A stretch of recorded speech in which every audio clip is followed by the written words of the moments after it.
Good evening, everyone, and welcome to the Center for International Governance Innovation.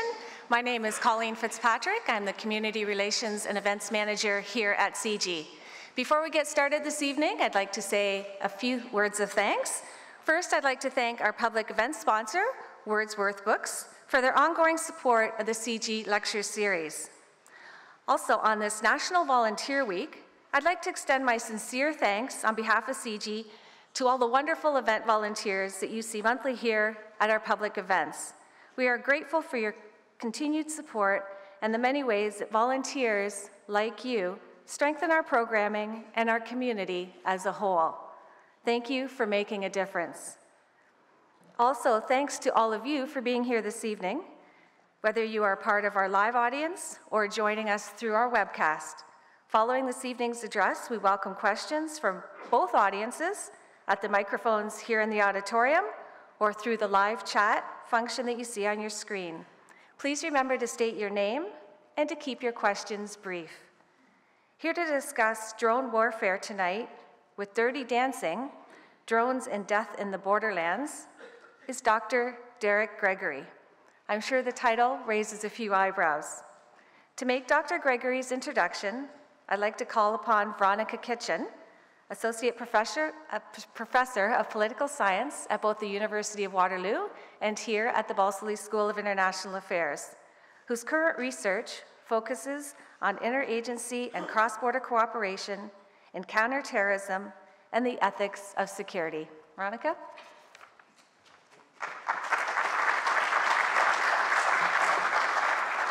Thank you so much, Colleen. I'm very pleased to introduce you to Professor Derek Gregory, the Peter Wall Distinguished Professor of Geography at the University of British Columbia, who will, as Colleen already said, be speaking to us this evening on the very topical subject of drones. Derek Gregory is an award-winning political geography whose work centers on contemporary military violence. He's the author of The Colonial Present, Afghanistan, Palestine, Iraq, and he's just completed a major project on bombing from the First World War up to today's drone wars. He's currently researching the evacuation of combatant and civilian casualties from conflict zones and is working on 2 new books on war material and the Everywhere War. He was also awarded the Founders Medal of the Royal Geographical Society in 2006. Dr. Gregory's work transcends boundaries. We've had the great pleasure of hosting him at the Balsillie School over the past 2 days as part of the Conflict and Security Research Cluster Group's conference, Things from the Air. And so he's had the pleasure of working with political scientists, historians, sociologists, and anthropologists in that context. And we thank him for sharing his expertise with our faculty and students. And so I'm very pleased now to have the opportunity to invite Dr. Gregory to share his views with a wider audience. And so I hope you'll join me in welcoming him to CIGI and to Waterloo. Thank you.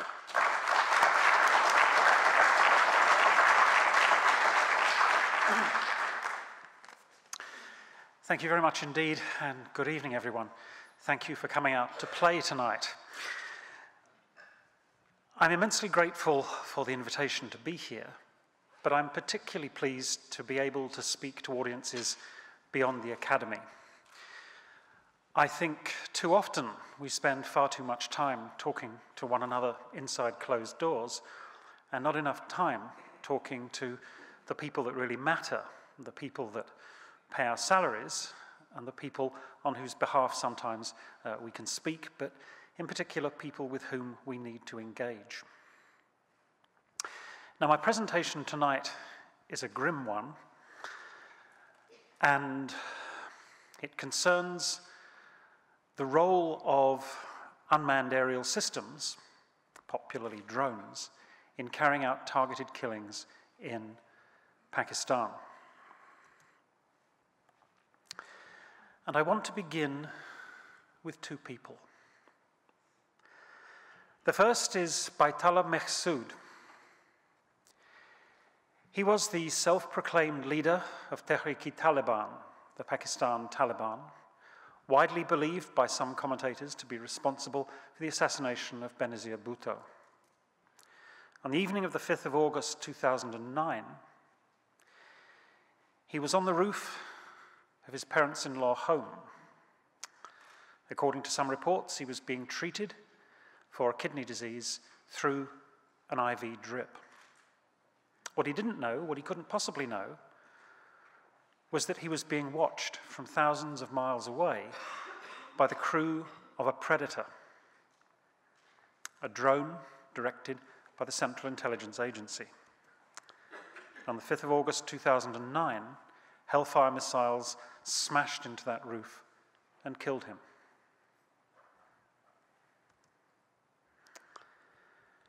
Fast forward to the 24th of October 2012, a day just before a religious holiday, this time not in South Waziristan, but in North Waziristan. A grandmother, the village midwife, the husband of the head teacher of the local school, Mamana Bibi, was working in the fields, gathering okra with her grandchildren. Suddenly, out of nowhere, 2 Hellfire missiles smashed into that field, killing Mamana Bibi instantly and seriously wounding 2 of her grandchildren. Now, my question tonight is, what is it that connects 2 incidents like those, which is to say, 2 incidents as unlike as those?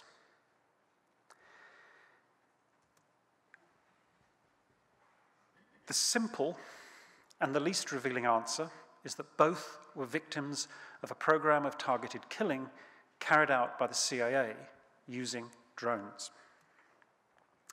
Now, this program, codenamed Sylvan Magnolia, started in Yemen on the 3rd of November 2002. It was originally directed at the assassination of so-called high-value targets. And the program was extended to Pakistan in June 2004. As it was extended to Pakistan, so the kill lists multiplied, extending beyond Al-Qaeda to the Taliban and to others supposedly linked to the Taliban, for example, drug traffickers. The target lists have been extended beyond named individuals. One imagines that Baitullah Mehsud was a so-called personality strike. They were aiming for a particular person. But increasingly, those strikes have taken the form of signature strikes. That's to say, directed against those whose behavior was deemed from thousands and thousands of miles away to be suspicious. One imagines that was true of Mamana Bibi. And since the drone strikes intensified in 2009, it seems that the threshold of violence is steadily lowered. On some estimates, the CIA has killed 12 times more low-level fighters, so-called foot soldiers, than even mid, let alone high-level Al-Qaeda or Taliban leaders. Now, before I proceed, I should make it clear that targeted killing doesn't just take place in Pakistan, or for that matter, in Yemen or Somalia, or other borderlands around the world. Targeted killing has become an established practice inside war zones. Afghanistan is no exception. What you see there are the minutes of a joint targeting working group. And if you look at the minutes carefully, you will see that in attendance were representatives of the US military and their allies, but also representatives of OGA, other government agencies, which means the CIA. So that in Afghanistan, as elsewhere, there was and remains a close and continuing cooperation between the military and the intelligence agencies. And the result of a meeting like that was to draw up what was called the Joint Prioritized Effects List. Now, of course, targeting has always involved drawing up lists of targets, but the targets here are not cities, they're not factories, they're not missile sites, they're people, named individuals on that list. And here is a storyboard produced by the US military, describing how one of those targeted killings was carried out in Afghanistan, on this occasion not using a drone, but a combat helicopter. So it's important to understand that targeted killing is by no means confined to strikes directed by the CIA, and it takes place inside as well as far beyond war zones. But it's those strikes beyond war zones which concern me tonight. At the height, or perhaps the depth, of the Bush administration, one of his officials said that one of our major foreign policy dilemmas is how to carry out war in countries we're not at war with. And so we need to start to think about the ways in which the United States and its allies carries out military operations and conducts military and paramilitary violence in zones far beyond the established zone of war. And this, of course, is where the drone becomes so important. Many of those targeted killings in Afghanistan, as I say, use other platforms, including helicopters. Many more are carried out by ground forces, by special forces, boots on the ground. But if you want to push the envelope into those borderlands beyond the immediate conflict zone, then I suppose you need to do so with stealth. And the weapon of choice in Pakistan as elsewhere has been the drone. This is an advertisement produced by its manufacturer, General Atomics. Now, you might want to think for a while about the audience to whom General Atomics is advertising its drones. But still, look at the slogan, dwell, detect, destroy. The point about these drones, you see, is that they can remain aloft for 24, 36 hours. Dwell. Because all you have to do is change the crew on the ground that's operating them. Detect, because they're equipped with an array of sensors, but they can also transmit full-motion video feed so that you get eyes on the target. And most of them now, even the Predators, but certainly the Reapers, are armed, typically with Hellfire missiles, so that they can destroy the target as soon as it's been identified. The way in which this works is shown in this simple slide from the US Air Force. The drone is typically launched in Afghanistan and controlled from the ground by a crew stationed in Afghanistan. But as soon as it's up in the air, control reaches back through a satellite link, which downlinks to Ramstein Air Force Base in Germany, is then fed by fiber optic cable across the Atlantic to Creech Air Force Base. And it's that crew which will control the aircraft throughout its flight until control is handed back to the forward deployed crew in Afghanistan, who will deal with the landing. The reason for this toing and froing is that there's a delay between the crew flying the aircraft in the United States and the response of the Predator or Reaper, between 2 and 5 seconds. And that delay is too great to make takeoff and landing safe.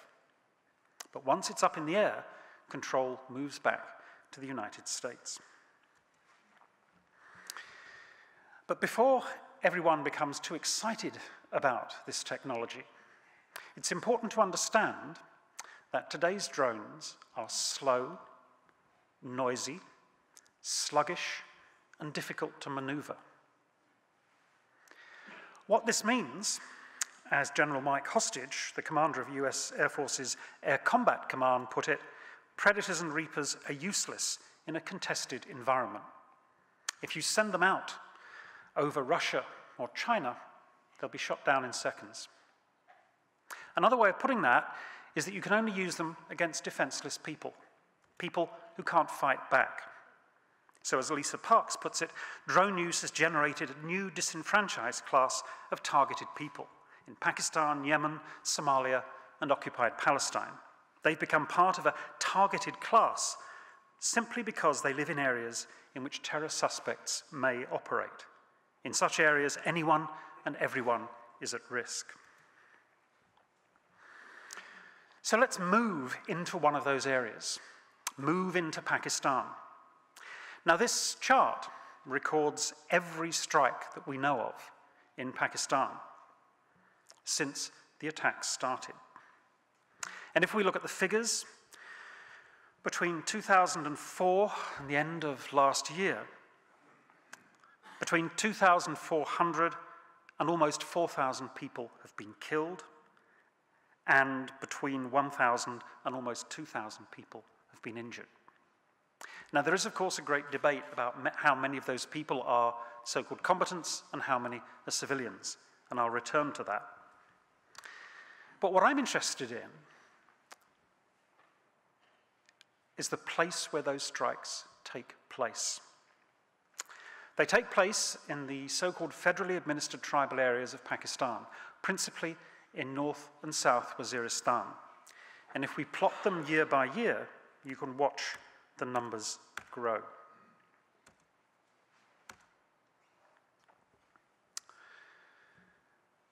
All of that under the umbrella of a program of targeted killing.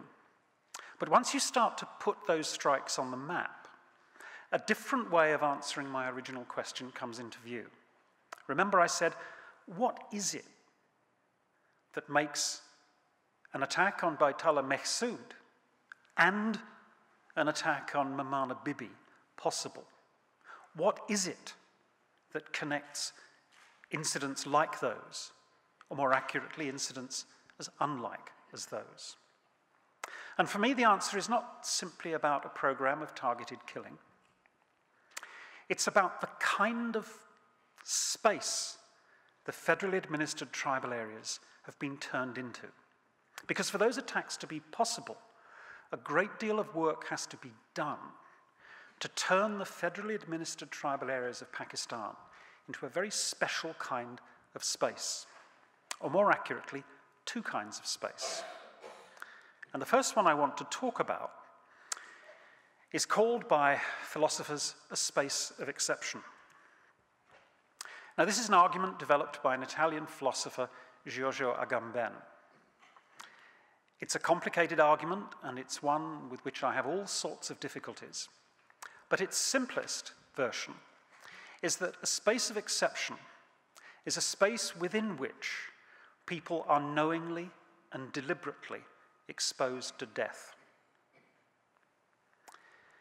Now, for Agamben, that typically happens when a state feels itself under threat, declares martial law, and suspends the law. And in so doing, particular groups of people are typically exposed to death. And he describes this space of exception as a zone of indistinction between inside and outside, a sort of grey zone, legal and illegal, in which the very concepts of subjective right and juridical protection no longer make any sense. But if we start to use these ideas to think about the federally administered tribal areas, then two things come into view. The first is that what takes place in the federally administered tribal areas doesn't involve a suspension of the law at all. What I'm interested in, as I will try to show you, is the violence that takes place within the law, drawing our attention all the time to what happens when you suspend the law makes us forget the way in which the law is almost always deeply involved in violence. You don't have to suspend the law for violence to be possible. And in fact, far from being lawless, as media reports repeatedly describe the federally administered tribal areas, there are good reasons to suppose that those districts are the most regulated of all spaces in Pakistan. The second change I want to make is that for Agamben, the space of exception is a response to an event. But the regulations that apply to the federally administered tribal areas emerge not so much from an event or a particular series of events, but from a margin. The fact that the federally administered tribal areas are repeatedly constructed as somehow apart from Pakistan proper. So let me take those two ideas about a space of exception in which people are knowingly and deliberately exposed to death, but in this case, not by suspending the law, but by the application of the violence which is inherent in the law, and moreover, of violence which is directed not as the result of a particular series of events or immediate threats to the state, but rather threats which issue from a space, from a margin. And explore what happens when we think about Pakistan's borderlands in that way. The tribal areas consist of 7 agencies originally created by the British, which had their own separate legal structure codified at the very beginning of the 20th century in the so-called Frontier Crimes Regulations. Those regulations were adopted by Pakistan on its independence in 1947. What they mean, essentially, is that no law passed by the National Assembly in Islamabad applies to the federally administered tribal areas unless the president says so. The president's rule over the federally administered tribal areas is virtually absolute. And crucially, carrying over from the colonial period, the Frontier Crimes Regulations provide for not simply martial law and the extraordinary authority of the military, but also for the collective punishment of whole tribes. And the exceptional status of the tribal regions has been confirmed by a whole series of subsequent regulations enacted as recently as 2011, 2012, and 2014. All of them providing for this system of truly exceptional legal, martial, violent control over those who live in the borderlands. As Amnesty International puts it, the hands of cruelty extend to the tribal areas, but the hands of justice cannot reach that far. Now, what does this have to do with killing in the federally administered tribal areas? Well, let me show you. What I've just described is in part a legal history, a history which reaches back to the colonial regime, to the British Raj and its policing of the northwest frontier. And that's when the airstrikes begin. Priya Satir reminds us that aerial counterinsurgency was invented on the northwest frontier and in Mesopotamia, modern-day Iraq. And as a cheap and expedient way of controlling the tribes' people beyond the settled areas, the British routinely deployed air power, bombing the tribal regions in the 1920s and the 1930s. And then, as now, people were critical, insisting that this was not simply barbaric, but counterproductive. Here's Colonel F.S. Keane writing in 1923, but he could have been writing in 2013. By driving the inhabitants of the bombarded areas from their homes in a state of exasperation, dispersing them among neighboring clans and tribes with hatred in their hearts at what they consider unfair methods of warfare, bring about the exact political results which it's so important in our own interests to avoid. That's to say, the permanent embitterment and alienation of the frontier tribes. Now, many more experienced voices than mine have drawn attention to the colonial origins of today's drone strikes. But what disappears from their view are 2 other sources of violence from the air. It's true that waging war in Waziristan has its origins in those colonial campaigns of the 20s and the 30s. But remember the Soviet occupation of Afghanistan. Remember the ways in which the CIA, in concert with Pakistan's Inter-Services Intelligence Agency, funded and fueled resistance groups, the Mujahideen, who sought sanctuary in Pakistan and who would routinely cross the border into Afghanistan to harass the Red Army, occupying their land. The Soviet response was to launch a series of attacks across the border from the air. In the early stages, the Pakistan Air Force rearmed by the United States, would intercept those aircraft and escort them out of Pakistan airspace. But as those attacks increased, and as the numbers killed soared in what the Washington Post called the Soviet Union's war of terror, so increasingly the Pakistan Air Force engaged those incoming fighters in combat and shot down several of them. Now, in the course of those campaigns, from 1980 to 1988, there were 3,305 violations of Pakistan airspace by either the Soviet or the Afghan Air Force. Since 2004, there have been precisely 406 violations of Pakistan airspace by drones. Over that same period, 1,737 people were killed and over 3,000 injured. And yet that record disappears from view. It's important to bring it back into focus for two reasons, I think. The first is, of course, that people who live in the tribal areas have long memories. They might not reach back to the colonial era, but they can certainly remember the attacks on their cities, on their refugee camps in the 1980s, killing members of their own families. But it's important to remember this for an entirely other reason too. The fact of the matter is that those cross-border incursions were met by the Pakistan Air Force, and a number of those aircraft were shot down, which begs an important question, doesn't it? If drones are so slow, so noisy, so sluggish, if Pakistan objects to the violation of its airspace, why has nobody shot them down? You can't use them over Russia because they'd be shot down. You can't use them over China because they'd be shot down.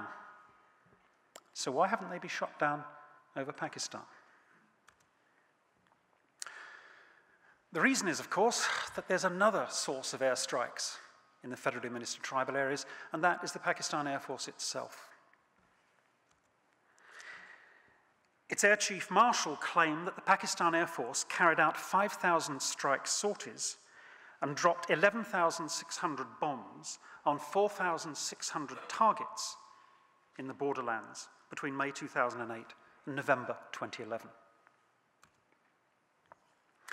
Now, in the first years of those campaigns, those attacks were remarkably inaccurate for all sorts of reasons. These were not attacking individuals, targeted killings. This was conventional area bombing. But from 2008, the United States supplied new electro-optical targeting pods and sensors, new aircraft, and the Pakistan Air Force even equipped itself with its own drones.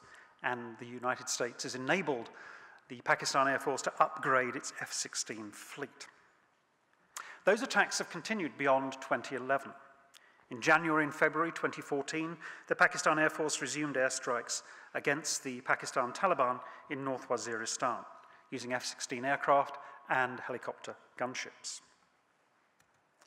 Not surprisingly, hundreds and eventually thousands of people fled the area in distress and fear that these attacks would continue. By the 27th of January, the government estimated that 8,000 people had arrived in the town of Bannu, with many others unable to find shelter and moving on to Peshawar and elsewhere, even crossing the border into Afghanistan. The stream of refugees has continued more or less unabated, moving out and moving back, moving out and moving back. And we know that recent campaigns, again, have been undertaken in close concert with both US Central Command and the CIA. The directors of both involved in close consultations with the Pakistan military, including the Pakistan Air Force. Airstrikes resumed just before midnight on the 19th of February 2014, bombing 6 locations. Again, a ceasefire with the Taliban produced a pause in the bombing. But then, the Pakistan Taliban attacked Jinnah International Airport at Karachi on the 8th of June 2014. And the response of the Pakistan military was to launch Operation Zarb-e-Ab on the 18th of June. The drone strikes continued during this period, but they were clearly being coordinated with the offensive launched on the ground and from the air by the Pakistan Air Force. Thousands, and in fact eventually well over 1 million people were displaced from the federally administered tribal areas. This time not fleeing in fear, but in fact ordered out by the Pakistan military. And a series of campaigns has been waged on the ground and from the air, principally around Miram Shah and Mir Ali. This is Mir Ali, earlier this year. This, Miran Shah, earlier this year. And the devastation you see in front of you is not the product of CIA drone strikes, reprehensible though they are, please don't misunderstand me, but the product of assaults from the air and the ground by the Pakistan Air Force. And those who return to Waziristan, and the return has started at the end of last month, are being required to sign a social agreement. Among other things, those that sign this agreement before they're allowed back agree that they will not let any terrorists, internal or external, use the land of North Waziristan for terrorism. Now you might ask, as the people of Waziristan do, well, if they could have stood up to the Taliban or Al-Qaeda or the Haqqani network or any of the others, if they could have done that on their own, what was the need for the military offensive? The tribe will neither allow any enemy of Pakistan, terrorist, extremist, and criminals to build residences, centres, shelters, or home, nor will allow any such person to use their land for any ulterior motives. And if you fail to do so, here we're back to the frontier crimes regulations. The tribe is collectively and individually responsible. So you can see then all of the ways in which these borderlands are constructed as a space of exception by the application of legal means to expose those who live there to death, knowingly and deliberately. So how does the pattern of drone strikes directed by the CIA fit into this bleak scenario? Well, this example is, I think, revealing. On the 19th of November 2008, 5 missiles from a Predator drone were fired at a residential compound in Indi Khel, 22 miles outside that town of Bannu, to which all of those displaced persons were fleeing in 2011, 2012, 2013, 2014. 5 alleged foreign militants were killed and 4 civilians injured. Now, in the overall scheme of things, given the scale of death in previous drone attacks, this was pretty small beer. But yet the reaction in Pakistan was quite extraordinary. This is a diplomatic cable from the US Embassy in Islamabad on the 24th of November 2008. According to local press, the US strike in Bannu marked the first such attack in the settled areas of the northwest frontier province, outside of the tribal areas. This was the first strike within Pakistan proper, within what is considered mainland Pakistan. In other words, all the time those drone strikes were confined to the tribal areas, there was remarkably little protest. But as soon as they strayed beyond that space of exception, into Pakistan proper, into mainland Pakistan, that's when public opinion became inflamed and outraged. Now, I've described all of this taking place through legal means, though I haven't yet described the armature that the United States uses to somehow protect its mission. But one of the most common myths you will hear peddled is that the tribal areas are lawless. And this is a classical colonial imperial gesture. Precisely because they're lawless, order has to be brought to them from the outside by others, either by the British bombing, by the United States bombing, or by the Pakistan Air Force moving outside Pakistan proper and bombing. But in fact, these are far from lawless. They're governed by their own system of customary law, Pashtunwali, which is a remarkably effective means of maintaining order, but it's also a way of maintaining independence from state authority. So let's think about how this plays out. Let me take you to this small town of Datta Khel. On the 17th of March 2011, Under the system of Pashtunwali, a council of elders was called, a jirga, to settle a dispute over a chromite mine. Now, we know from the extraordinary work of forensic architecture at Goldsmiths College, London, exactly what transpired. The elders were gathered in two large circles in a space used as a bus station just outside the bazaar in Dattakel. They were under surveillance from an American predator. 2 missiles were fired, killing between 35 and 42 people. Now, what's interesting for my present purposes is how the US responded to the public outcry against that attack. I imagine this is the same spokesperson speaking to different newspapers one after the other. This action was directed against a number of brutal terrorists, not a county fair. These people weren't gathering for a bake sale, they were terrorists. These guys were terrorists, not the local men's glee club. There's every indication this was a group of terrorists, not a charity car wash in the Pakistani hinterlands. Now, those descriptions are remarkable because with an increasing degree of offensiveness, what the spokesman is able to describe is what that gathering was not. What he's conspicuously unable to do is explain what it was, which was a tribal jirga convened under the codes of Pashtunwali. Because, of course, to do that would give the lie to the view that this was somehow a lawless zone. It's a zone which is filled with law, not just by the Pakistani state and the frontier crimes regulations and its successors. It's filled by the law of the people themselves, Pashtunwali. But that has to be suppressed in order for the excuse to be given that order has to be brought so violently from the outside.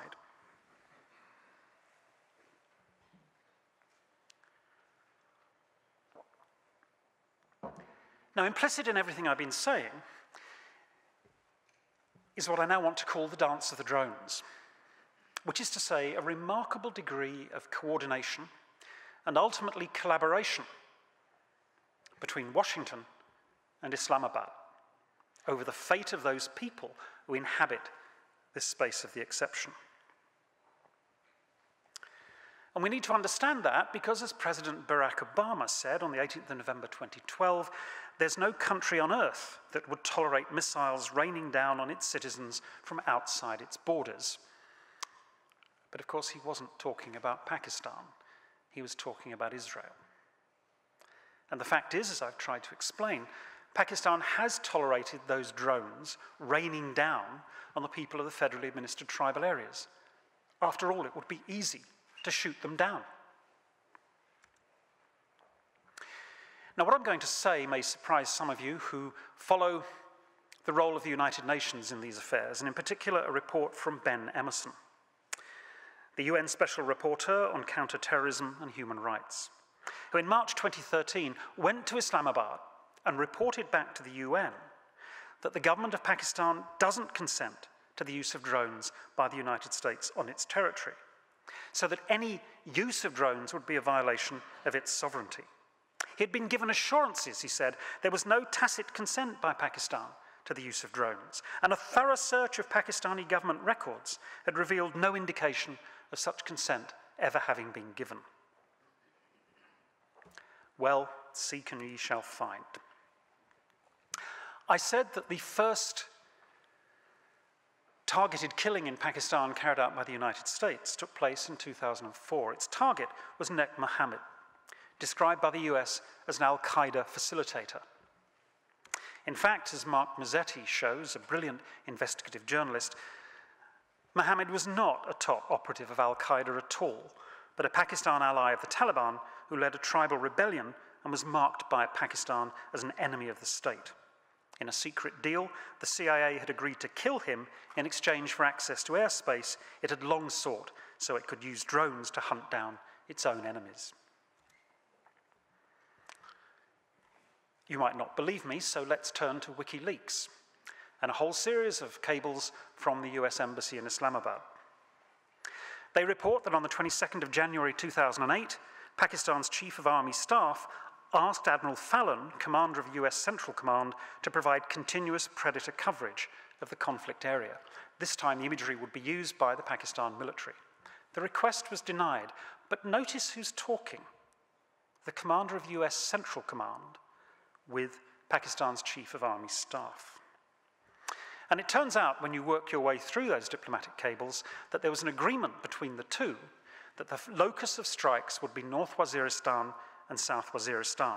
So here's another cable from March 2008, when the chairman of the Joint Chiefs of Staff, Admiral Mullen, asked the same General Kayani for help in approving a third restricted operating zone for US aircraft over the federally administered tribal areas. In other words, they'd already approved two. They wanted a third. The details of this can be unraveled at great length. We know that the CIA sends a fax about once a month to Islamabad outlining the areas and targets so the airspace can be emptied and deconflicted. We know that Pakistan is given 30 minutes advance notice of drone strikes in South Waziristan, again, so it can deconflict the airspace. But what's interesting again is notice who's doing the talking. The chairman of the Joint Chiefs of Staff. And what's remarkable is that throughout this dance between Washington and Islamabad, look who's conducting it. That's General David Petraeus, the commander of US Central Command. It's not the director of the CIA. Petraeus eventually becomes the director of the CIA, but he's there in Islamabad. He's negotiating these flight boxes and all of these precautionary measures that the US wants the government in Islamabad to impose. So what does that tell us? Well, you can trace the paper trail. The Wall Street Journal in 2010 reported that the US Air Force has loaned Predator and Reaper drones to the CIA. So that's where the aircraft come from. Then we know in 2009 that the US Air Force's Combined Air Operations Center in Qatar monitors all flights in and out of Pakistan. Although the flights are controlled by the CIA, we learned from two other investigative journalists in 2011, all the flights are flown from Creech Air Force Base in Nevada. And most extraordinarily, we know that on most, and in fact virtually all missions, the aircraft are flown by pilots from the US Air Force seconded to the CIA. So these are flights which are directed by the CIA. The target lists are drawn up by them, but they're carried out by the US Air Force. So there is this intricate dance between the US military and the CIA, as well as between Washington and Islamabad. The CIA might be the customer, says Brandon Bryant, but the Air Force has always flown it. And there they are. They're the pilots seconded to the 17th Reconnaissance Squadron flying out of Creech Air Force Base in Nevada. And all of this with the active consent of the government in Islamabad. On the 21st of August 2008, the US ambassador reported that the Prime Minister had endorsed the strikes. "I don't care if they do it, as long as they get the right people," he said. "We'll protest it in the National Assembly and then ignore it." That's why it's important that the flights are directed by the CIA, because they're then supposedly covert. They're not part of a military action which has to be reported back to Congress. In his view, the next step would be to go after Baitullah Mehsud, which is, of course, where we started. We know, too, that CIA drones have been launched from as many as 6 air bases inside Pakistan, though now they're launched from inside Afghanistan. And we know that this close collaboration continued till at least the end of 2011. The Deputy Director of the CIA regularly briefed Pakistan's ambassador to the US. Here's a report from the Washington Post. Despite repeatedly denouncing the CIA's drone campaign, top officials in Pakistan's government have for years secretly endorsed the program and routinely received classified briefings on strikes and casualty counts. They in fact received maps from the CIA showing strikes carried out by aircraft under its control. Notice in the top right-hand corner, it says top secret, and then the exception, Pakistan. It can be released to the government of Pakistan. And this included before and after photographs showing the effect of the strike on compounds in the federally administered tribal areas. Now, this may have come juddering to a halt in June 2013, when Prime Minister Nawaz Sharif insisted that the policy of issuing public statements against drone attacks while secretly giving the go-ahead to the US to carry on with the strikes will not be allowed under our rule. But the clear implication, of course, is that it carried on and was allowed under the rule of previous governments. So I hope you begin to see why I describe this as a space of exception in which, using all kinds of legal means, people are knowingly and deliberately exposed to death, and that this involves the most intimate collaboration between the US military and the CIA, but also between Washington and Islamabad and its military and its intelligence agency. But there's another strange thing that has to be done to the federally administered tribal areas before these drone strikes can take place. They have to be turned into a particular version of territory, which my friend Stuart Eldon calls a political technology. For him, territory isn't simply a tract of land, but it's a political technology which captures bodies in space and claims power over those bodies. So if we look at these drone strikes now in more detail, there are certain features which begin to suggest what a strange political technology this is.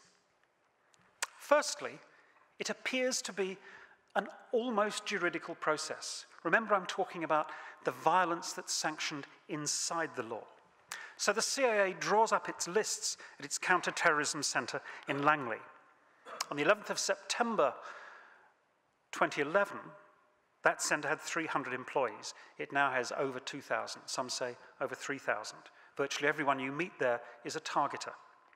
Names are added to a target list, and CIA lawyers then scrutinize the dossier for each target. The dossier on each target is 2 to 5 pages.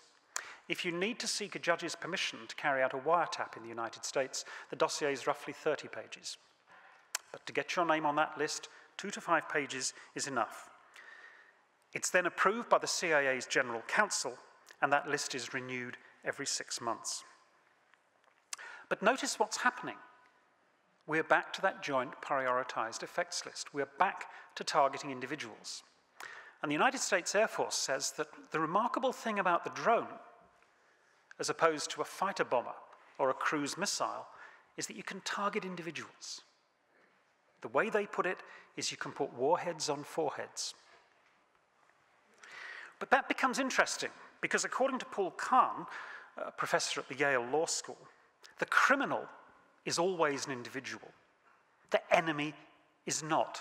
What he means by that is that during a war, inside a war zone in Afghanistan, as a member of the armed forces, you're entitled to kill the enemy, no matter who he or she is, no matter what they're doing. It can be the driver of an enemy's car, a cook. It can be people asleep in a barracks. It doesn't matter.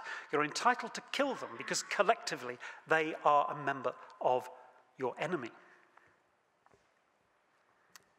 But if you're going after individuals, the implication there is that you're going after criminals. And the reason that that matters is that when you fight a war, you are limited by what's called international humanitarian law, the laws of war. That means you're not allowed to target civilians directly. You are able to kill them knowingly if the tragedy of their death is outweighed by precise and direct military advantage. But there are all kinds of limitations on what you can do. And the United States insists that this legal process that it carries out beyond the war zone in Afghanistan, in Pakistan, Yemen, Somalia, and elsewhere, follows international humanitarian law. But international humanitarian law is not about individuals. It's about enemies. It's about groups. When you start to think about individuals, many critics insist that a completely different body of law is involved. It's international human rights law. And international human rights law means that, for example, if somebody is robbing a bank and the police turn up, they're not allowed to open fire unless their lives are in imminent danger because the robbers are armed and are aiming at them, and unless they give the criminals a chance to surrender. So the question for the critics in the case of the borderlands becomes, where's the imminent danger? And where is the opportunity to surrender? Can you really surrender to a drone? But when we look at these individuals, something else is happening to this strange space. The scale of operation, the number of names on the list, has been likened by some to an almost industrial scale counter-terrorism machine. But it's a very strange one, because it's a machine in which intelligence gathering has become global. Think of Edward Snowden's revelations about the scale of surveillance, phone calls, emails, hacking into accounts around the world, and yet the targets now are individual. Now, in previous conflicts, it's almost always been the other way round. Intelligence has been very often on the ground, painstaking, local, detailed, even as you're planning operations on a much larger scale against a collective enemy. But what Peter Scheer suggests is that that's flipped, and intelligence is now being hoovered up on a global scale. Take the example of a missile strike in Mir Ali in October 2012, in which a motorbike was fired upon by a predator, 4 missiles killing the passengers on the motorbike. Now, we now know who died in that attack, a man called Hassan Gul, supposedly an associate of Osama bin Laden. How did they know where he was? They knew it because the NSA had hacked into email accounts, and they had tracked a series of emails between Hassan Gul and his wife, which identified a series of compounds, so-called safe houses, in which he may or may not have been staying. So after months of investigation and surveillance, they found the killer email from his wife, erasing any remaining doubt. The missile strike was launched, but as it turned out, even then they weren't sure. They still had to do on-the-ground checks to ensure that they'd picked up the right man.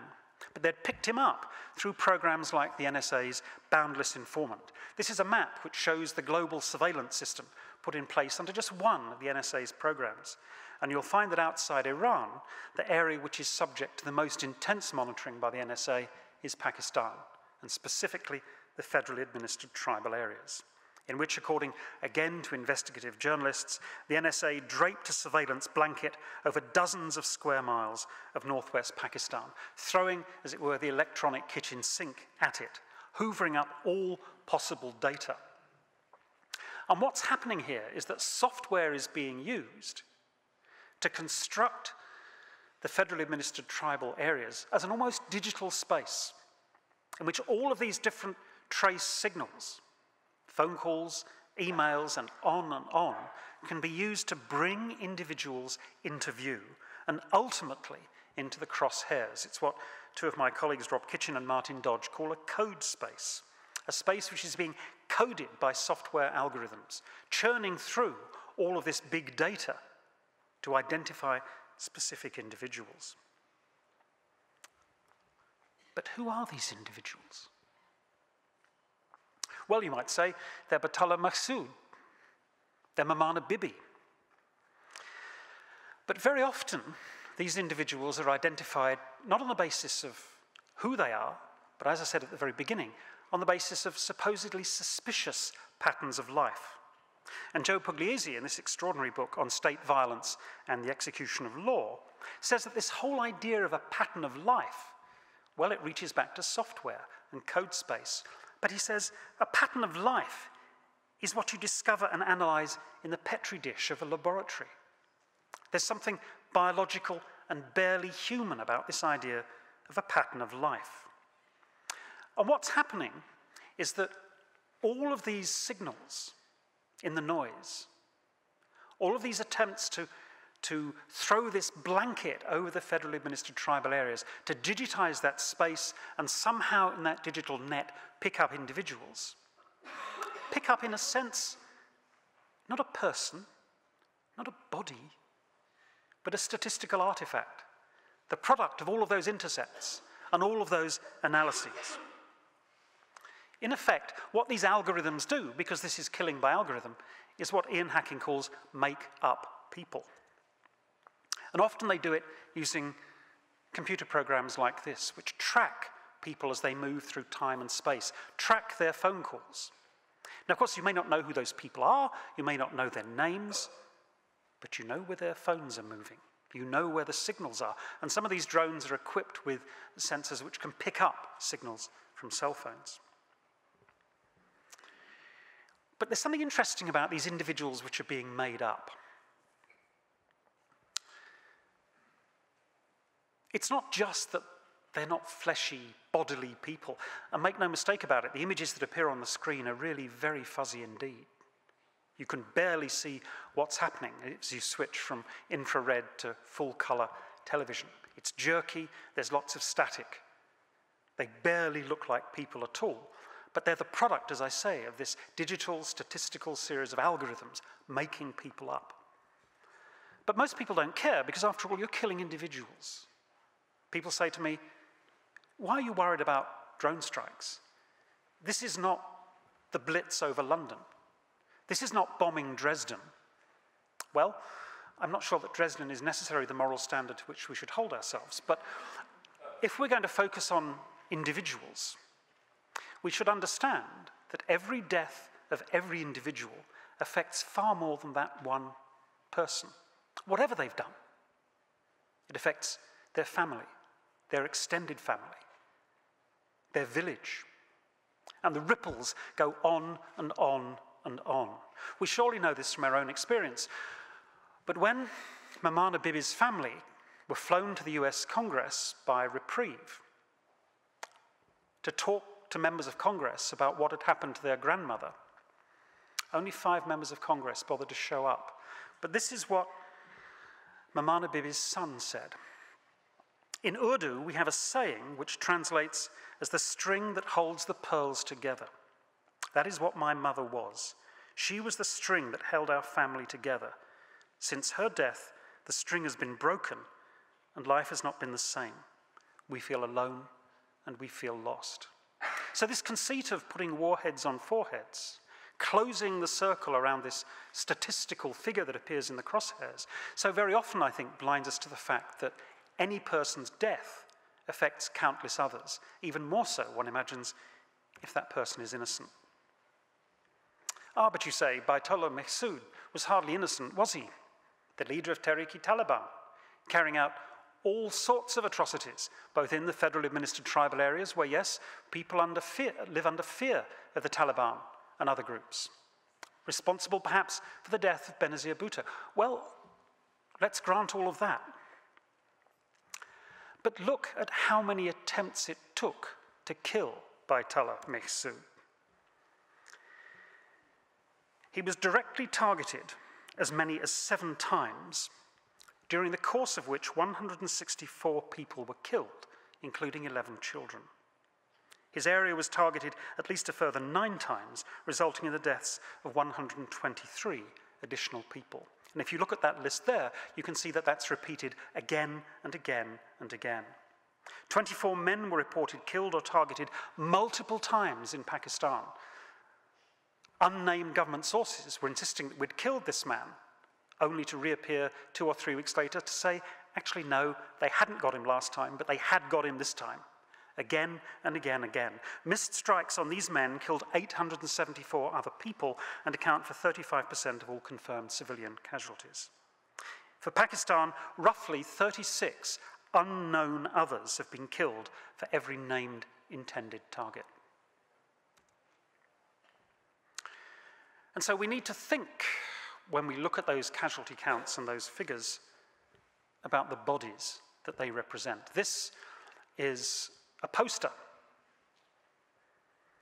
placed on the ground in North Waziristan in the hope that those people from thousands and thousands of miles away, looking at their full-motion video screens, will look down and see not a blob in the crosshairs, not the product of a digital statistical algorithm, but the face of a human being, not a bug splat. And the last thing to say about this whole process is that, of course, it's a very long way from war as we've conventionally understood it. It's about pursuit, not combat. As I've said, no one's shooting down the drones. And certainly those on the ground are incapable of bringing them down, though the drones very often do a remarkably good job of crashing in their own right. So that it means that here, as elsewhere, we're dealing with a hunting ground, not a battlefield. And in his book, The Theory of the Drone, Grégoire Chamayou says that what's happened is that it's the body which has become the field of battle for those who carry out targeted killing. Not cities, not target boxes over the rainforest in Vietnam, but individual bodies. But we abstract the body away through all of these digital algorithms. But then, precisely because we're after an individual, the United States says it has the right to follow those individuals wherever they go. We can strike them wherever we see them, even outside the war zone, so that the world as a whole has been turned into a hunting ground. So let me end with two thoughts. The first is that so much of the debate around drones seems to me to be misconceived, because so often it directs our attention to Washington, to demands that Washington spell out the rules that it follows when it carries out these targeted killings, as though if we knew the rules, if we were satisfied that they followed the law, whatever that law might be, everything would be all right. But we surely know that just because something is legal, it doesn't make it right. It doesn't make it ethical.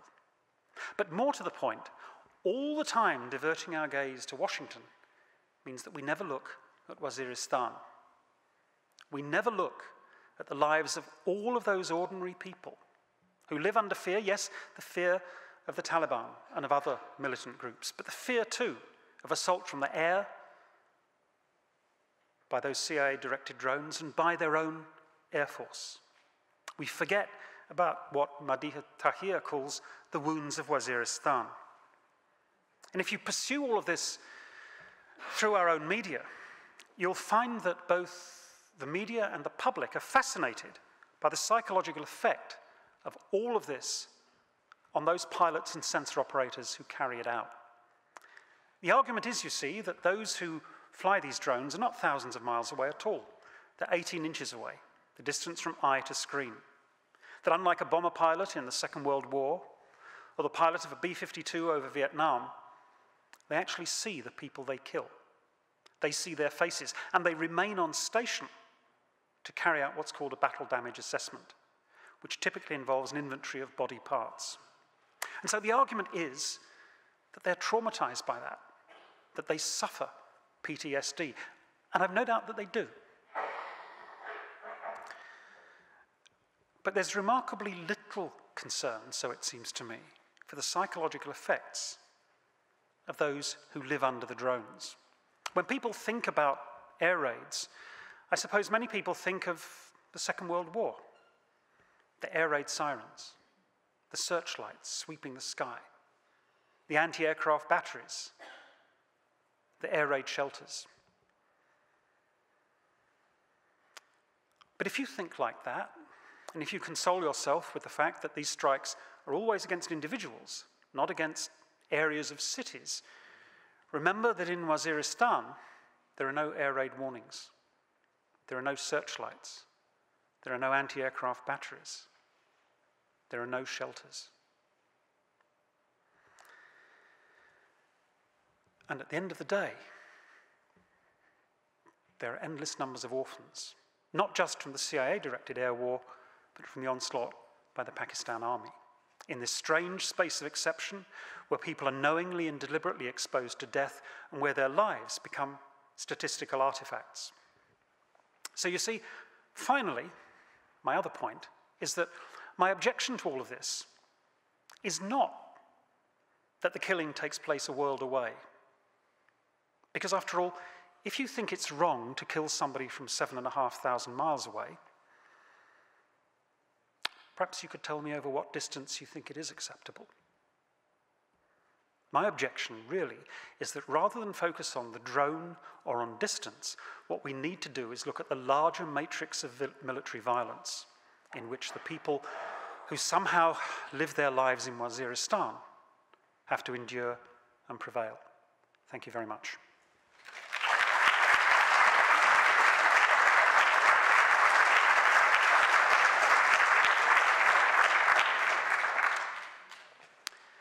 Now, we do have time for questions, so I'm told. Some will be online and flash at me Peter Mansbridge style on the screen. The thought of Peter Mansbridge flashing has just shot through my mind, and that's truly terrifying. But there are also microphones the left and the right, so please come forward. While you pluck up courage, I have a question here from John in Waterloo. Why isn't this story being reported by foreign media? Or is the drones our more humanitarian narrative simply drowning out the truth? That's a very good question, John. I think that much of what I've had to say has relied on the extraordinary work of investigative journalists. So the story is being reported, even in the mainstream US press. But you need to follow the thread. You need to join the dots. And for the most part, these stories don't seem to attract the attention of either politicians or the public. It doesn't attract the attention of the politicians because, after all, just 5 members of Congress turned up to hear the survivors of that drone attack that killed Mana Bibi. It doesn't much attract public attention either. But what we should understand is that this is by no means a one-sided narrative. There are powerful voices within the US military and even within the CIA which have suggested that targeted killing doesn't work. There's a long history of targeted killing carried out by the United States. It reaches right the way back to the Second World War with all of those plans to assassinate Adolf Hitler. And powerful voices were raised against that because they said, you know, if you kill Adolf Hitler, you create this cult. You magnify the problem and make it worse. But even more important, Adolf Hitler is our greatest asset because he consistently overrides plans drawn up by his generals who know what they're doing and imposes his own will, which turns out to be catastrophic. So let him carry on doing it. And the third reason it's counterproductive, so they argue, is that it implies that we can't win in a fair fight, that we can evade the way in which war has normally been fought, and so to speak, go through the back door, that it's unethical. And those arguments have continued right the way through. So, for example, in 2009, the CIA produced its own internal report on targeted killing, which said, well, you know, targeted killing works on centralized organizations, but it won't work on Al-Qaeda, and it won't work against the Taliban. So there are those voices in the media carrying out this reporting, and there are those voices inside the military and even inside the CIA who carry it out, who contest it. But I think the bottom line is that partly people are obsessed with the technology. There's a huge buzz about the drone. And of course, as drones have moved from the military to the realm of hobbyists, you can go to Radio Shack and buy these drones. And because there are endless ways in which drones can be used, yes, for good, for humanitarian purposes. The Global Hawk was used, for example, to carry out reconnaissance after the Haiti earthquake. Drones were flown inside the Fukushima nuclear reactor. Drones have been used to plot forest fires in California, to track herds of caribou in the north. So the problem, you see, isn't the drone. We shouldn't focus on the technology. It's the larger matrix of violence in which it's embedded. But the second reason I think that people are not interested is, well, you look at local newspapers, even national newspapers, and look where international news appears. And there's a growing insularity. It seems to me that there's a global version of the selfie. People are more and more interested in their own self-obsessions in their own local lives than they are in the lives and deaths of countless thousands of people who happen to live somewhere else. And that's the real tragedy, I think. Are there more questions? Ah, a brave soul. Thank you. Hi, my name's Cheta Mainwaring. Thank you so much for such a wonderful lecture. I wondered if you'd just say more about the internal politics of Pakistan. I was fascinated by your WikiLeaks quote, I think it was, that talked about mainland Pakistan versus the tribal areas. And I just wondered if you'd speak a little more about those politics. Thank you. It will be a little more because I'm not an expert on Pakistan. This whole project has emerged out of work I've been doing on bombing from the air. But there are perhaps two things that need to be emphasized. The first is that very often press reports talk about the Taliban as though they're some kind of homogeneous group, and they're not. And there's a major difference between the Afghan Taliban and the Pakistan Taliban. Now, the Afghan Taliban move backwards and forwards across the border, leaving Afghanistan for shelter in the tribal areas during the winter and then returning in the fighting season. And the Afghan Taliban, in all sorts of ways, have been supported, as they were during the Soviet occupation of Afghanistan, by the Pakistan military and the Pakistan intelligence service. And they do so because they pose no real threat to the state of Pakistan. Quite the opposite. The intention, as I understand it, is that if the Taliban prevail in Afghanistan, if they form again the government in Kabul, that will be part of Pakistan's defense in depth against India. But there's another group, which was the loose coalition formed by Baitullah Mehsud, which is the Pakistan Taliban, who do directly threaten the state in Islamabad, and who carry out attacks not simply or even primarily in the tribal areas, but increasingly in so-called mainland Pakistan. The second thing I would say is that, of course, politics in Pakistan is remarkably complex and fissured. And it's a constantly changing kaleidoscopic world in which the military steps into view and then steps back into the shadows. But one of the effects of these drone strikes, so critics insist, is that in order to escape the strikes on individuals, many members of the Pakistan Taliban have fled the tribal areas and have actually dispersed into large cities, and like Karachi, like Lahore. And that in a sense, what the drone strikes have done is actually generalized the threat and the instability in Pakistan because it's spread far beyond the tribal areas into other parts of Pakistan.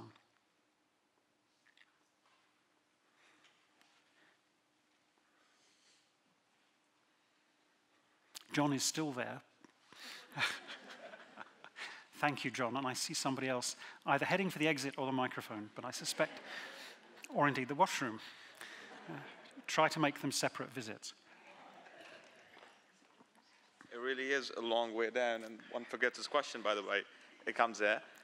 You alluded to the fact about the Petri dish and how people who are targeted are built in a computer warfare system and based on the life. I was hoping that you can talk more about how the burden of proof is reversed. As I understand, whenever a drone strike hits, everyone is presumed to be a terrorist or the enemy until proven innocent, which really is a reversal of the burden of proof, and how that affects the casualties and the collateral damage, as we label it.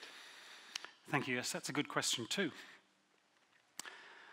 In a conventional war, in a conventional theatre of war, and we don't really have those anymore, it's very hard to think of a war taking place today which remotely resembles a conventional war, but in a conventional war, the obligation is on combatants to distinguish themselves from civilians, and they're required to do that by wearing a uniform and displaying their arms openly.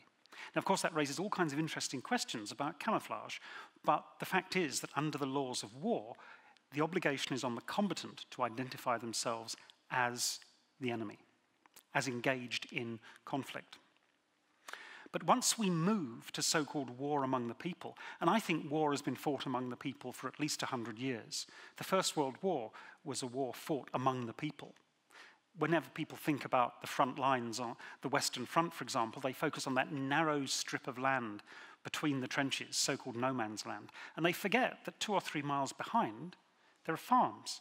There are farmers working in the fields. There are villagers supplying the troops with food, with wine, right? And vulnerable to attack from the air, to gas attack. And then think in the First World War, that's when large-scale bombing from the air started. Both the Germans and the British were actively involved in extending the conflict far beyond the battle space. So war has always been fought amongst the people, but at least modern war. But it seems to me that once you move into what the US and the Canadian military call asymmetric war, I mean, why on earth, incidentally, would you want to fight a war that wasn't asymmetric? I mean, why would you conceivably want to go to war against somebody who was equally matched with you? I mean, you need to stack the odds, but anyway. And the implication is that asymmetric war is somehow unfair. But what it actually means technically is that you're fighting against an unarmed ragtag militia who don't have your drones, who don't have all your high-tech apparatus, and somehow that's unfair. Well, the unfairness resides in this, because, of course, the enemy there isn't wearing a uniform. And so the point of your question, I think, is that when people look at the video feeds from the drone, the question of who is a combatant and who is a civilian becomes a really difficult one. And the assumption again and again and again is that everything that you're seeing in the field of view is hostile. Now, that's particularly true in Afghanistan, because there, these drone pilots not only have a video feed, but they're listening on their headset and they're communicating directly with their troops on the ground. So not only do they say they're 18 inches from the battlefield, but they actually say they're there because they can hear those voices in their headphones.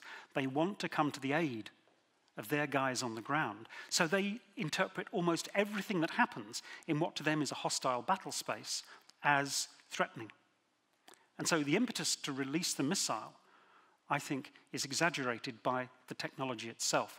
Now, in the case of Pakistan or Yemen or Somalia, well, for the most part, the US doesn't have troops on the ground. There have been special forces in Yemen and some, I think, in Somalia, very few in Pakistan. So it's different. But even there, clearly the obligation is being placed upon civilians to identify themselves as non-hostile. And that becomes very difficult in a world where, for example, every man carries a gun. So how can you tell who's going to fire it at you and who isn't? And in a world where a grandmother can go into a field with her 2 grandchildren and pick okra and have that read as a sinister act, you then begin to see how the burden of identification has shifted from combatants to civilians. So yes, I think you're quite right. That's an argument which has been developed, not by me, I should say, but by a brilliant scholar in Ottawa called Christiana Wilke. So I don't want to plagiarize anybody. Yeah, please. I'm fascinated by your metaphor, Dirty Dancing. I think it's a very interesting one. And I'm wondering, I know this is part of a larger project that you're working on, if you could maybe talk about that in relationship to Israel's drone wars and in Palestine. And particularly, I was struck by what you said about the fact that drones are very slow moving, they're easy targets. So can we talk a little bit about the politics of resistance and how that might be playing out in that region, in particular around these collaborative movements? Okay, thank you. That's also a really good question. 2 quick responses.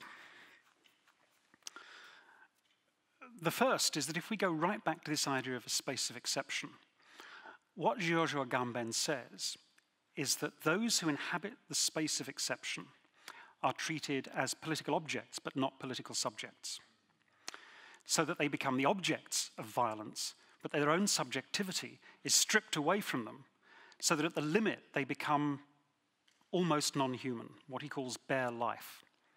And the case that he uses to press that point home is in fact Auschwitz.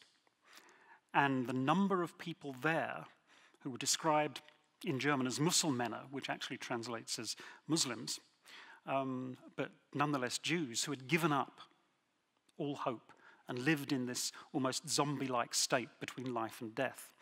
Now, I think that's deeply offensive and profoundly wrong. And it's important when we look at the space of exception to understand that people do have agency. It's limited in all kinds of ways, and I'm going to link this to a question on the screen in just a moment. But it's also important to understand that people in the federally administered tribal areas do not stand alone. So that there are all sorts of people arguing on their behalf. There are human rights organizations like Human Rights Watch. There are lawyers like the organization Reprieve in London, which is, there's the American Civil Liberties Union, all of which have pressed legal cases. There are organizations like Civic, Civilians in Conflict, which have done a great deal to bring humanitarian aid to the people in the federally administered tribal areas. So that's the first point I want to make, that those people who inhabit these spaces of exception are not without agency. They are not reduced to bare life. There's a question here, which I will come back to, Israel and Palestine. But the question is, what is the best possible outcome for the Fatah? What needs to happen for this territory to become, quote, lawful? Well, the first thing, I think, is to remove the frontier crimes regulations, to actually integrate it fully inside Pakistan, and to restore full political and constitutional rights in the federally administered tribal areas. All the time that it becomes this space of exception, fundamental rights are being denied to the people that live there. It's only in the last year that political parties have been allowed to organize in the federally administered tribal areas. But there are all kinds of restrictions on what they can do. Martial law needs to be lifted, and they need to be integrated into Pakistan and enjoy full Pakistan citizenship with the same rights and duties as anybody else. They shouldn't be singled out and made exceptions of, and that way their agency can really count for something. But you also ask about occupied Palestine. And more or less everything I've said, I think, applies there. We need to recognize that modern targeted killing originated not with the United States, but with the Israeli military. And then when they carried out their first targeted killing, it was roundly condemned as illegal by states around the world, including the United States. But since then, there has been the closest collaboration between Israel and the United States in, as it were, refining and honing the practice of targeted killing. And again, the law is not very far from all of this. A senior lawyer in the Israeli military says, you know, if you look at international law, there's a black area, stuff we can't do. There's a white area, stuff we can do. But there's this grey zone in between. And part of my job is turn the grey into white. And what that reminds us is that the law always travels in the baggage train of war. It's always playing catch-up. It's always in the rear. And it's certainly not a deus ex machina which somehow is outside the war machine. It's part of it. And as I tried to show in the case of the CIA-directed strikes, lawyers are involved at the very beginning of the targeting process. And if you follow through the way in which the United States Air Force carries out its strikes in Afghanistan, lawyers are involved at the very moment when the missiles are released. They're called upon to give legal advice. It's called operational law. So there's been this wholesale move to bring the law into, directly into the imposition of military violence. But of course, the last point I want to make is that the Israeli military doesn't just carry out targeted killing. It doesn't just do it from the air either, though it's certainly used drones, it's used helicopters. The pilot of one fighter jet was asked how he felt when he'd released a bomb over a house in Gaza City. And he said, well, I felt a click and the aircraft judder a little. That's all. Now, that's a bomb which killed at least 20 civilians, on anybody's definition of the term. But more importantly, if we look at the series of attacks on Gaza in recent years, you can see that far from these being surgical, precise strikes, warheads on foreheads, this is the wholesale obliteration of vast areas of the city, including hospitals, clinics, and daycare centres. So in that case, yes, targeted killing and drones are omnipresent over Gaza and over the occupied West Bank. And people talk about the buzzing of the drones. They fly very low.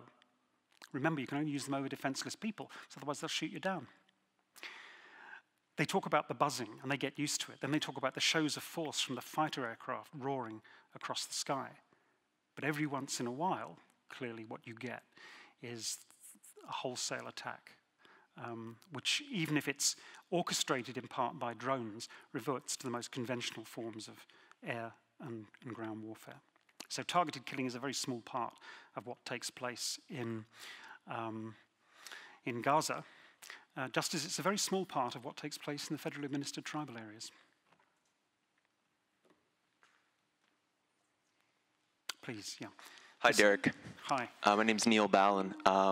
I just, maybe two sort of related questions, if you'll entertain them. Mm-hmm. You're kind of alluding in many ways to this normalization of a state of exception. And the globalization scholar Saskia Sassen has written about data over here and drones over there. So I'm curious to hear about how you maybe connect, how we're sort of informationalized and, datafied here, and how that creates this noise. And then the second thing is, I'm just curious to hear about your, I guess, predictions for, let's say, land-based forces in a military context. Like the last, 15 years have been an ongoing experimental laboratory for air power. But many of the same things you talk about are occurring on the ground: pattern of life, embedding legal teams with counterinsurgency teams, adaptive dispersed operations, et cetera. I just wonder how you see those things fitting together in this matrix of global military violence. Okay. The first question about big data. One of the consistent complaints that was levied after the initial invasion of Afghanistan, and most certainly after the occupation of Iraq, is that the CIA increasingly relied on intelligence from thousands and thousands of feet in the air, or data being hoovered up thousands and thousands of miles away. And that the results were not simply disappointing, but distracting. And that the CIA needed to go back to human intelligence on the ground. And in fact, in the federally administered tribal areas, increasingly over the last 2 to 3 years, strikes have involved ground intelligence. Now, ground intelligence is every bit as difficult to evaluate, because we know that, for example, in the immediate aftermath of 9/11, many of those who were detained and sent to Guantanamo Bay were sent there on the basis of informants. Virtually none of them were caught in Afghanistan. Large numbers of them were apprehended in Pakistan. And when they got to Guantanamo, in the vast majority of cases, it became clear that they were there because somebody had been paid for the information or somebody was settling a score. So you're really caught between the devil and the deep blue sea, between big data and kind of remote intelligence and remote sensing, or ground intelligence where you rely on local informants rather than your own agents, whose probity is untested. But increasingly the CIA has worked with the ISI, the Pakistan Intelligence Service, to create networks of informants on the ground and to plant transmitters inside compounds to identify targets. Now, your second question about the future.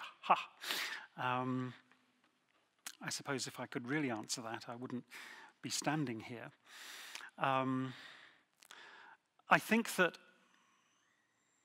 war in the 21st century is in some ways unchanged since 1914.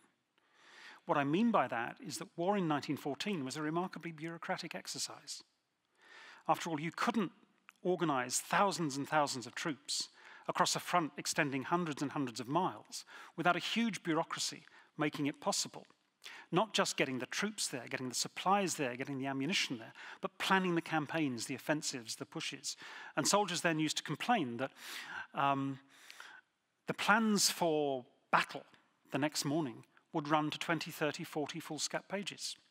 At 7 o'clock, this will happen. At 7:05, this will happen. At 7:10, this will happen. Now, the problem with that kind of planning, you understand, is that it only works if what happened at 7:05 happens, then what happens at 7:10 can happen. But if things go awry at 7:05, that whole chain breaks down. And the problem in the First World War was that once you'd set the machine in motion, you had no way of monitoring what was happening in real time. Now you can, but this monitoring, not least through full motion video feeds from these drones and through all the radio feeds and so on, means that there's a huge number of people involved in any operation, and they all want their voice to be heard. So the bureaucratization has increased, but in many ways I think the technology has increased the fog of war. Rather than making things clear and producing these glorious images so that you can see exactly what the target is, it turns out to be fuzzy. Different people are seeing different things in different places. But it's all about, quite literally, the administration of military violence. And you shouldn't ever underestimate the bureaucracy. The second thing that hasn't changed is the human body.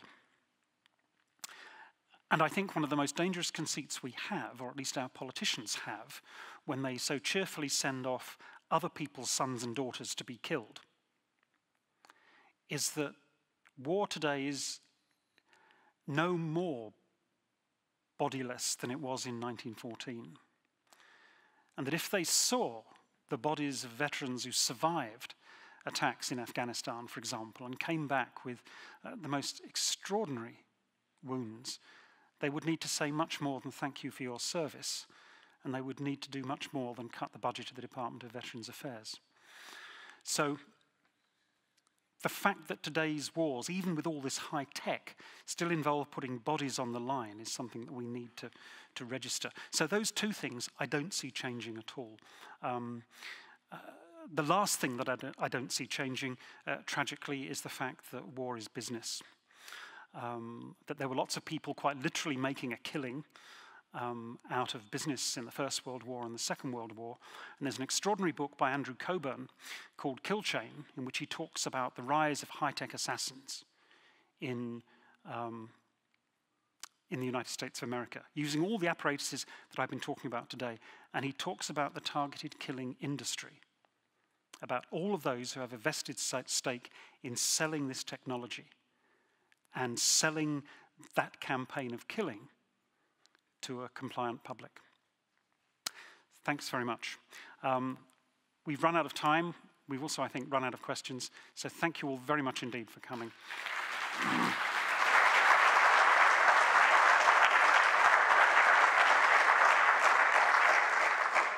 Just a few comments before we adjourn. First of all, thank you very much, Dr. Gregory, for your lecture on logistics between predators and reapers, the deadly space of exception, and explaining the dance between Washington and Islamabad. Your valuable research helps scholars and practitioners and our audience understand this new facet of contemporary warfare as you address questions about legal geographies that are not confined to the legality of American interventions outside the war zone. Your talk went beyond the role of policymakers, specifically the part played by politicians, military officers, and intelligence operatives in conducting military and paramilitary operations outside war zones, and the violence that takes place within the law, rightly or wrongly. Additionally, made the critical point that it's not just the CIA performing that dirty little dance, that strikes are actually carried out by the United States Air Force under the direction of the CIA and its partners, including militaries and agencies of the Pakistan government. You join the dots for us. You leave us thinking tonight about the everywhere war. And can we surrender to a drone? And even wars have their limits. So thank you very much.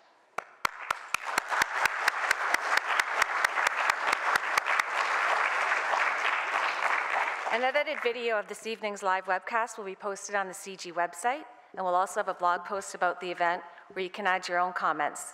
In the coming weeks, we invite you to join us for other informative public lectures here in the CG auditorium. Our next signature lecture is on April the 29th, when we welcome digital expert and author Taylor Owen to the CG auditorium to discuss disruptive power, the crisis of the state in the digital age. In May, we are hosting 3 lectures.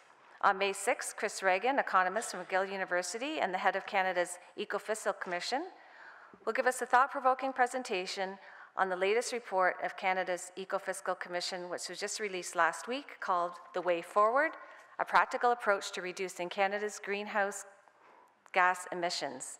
This extensive report examines the opportunities for building on these provincial initiatives and serves as a starting point for a broader discussion on the policy details for implementation on a national level.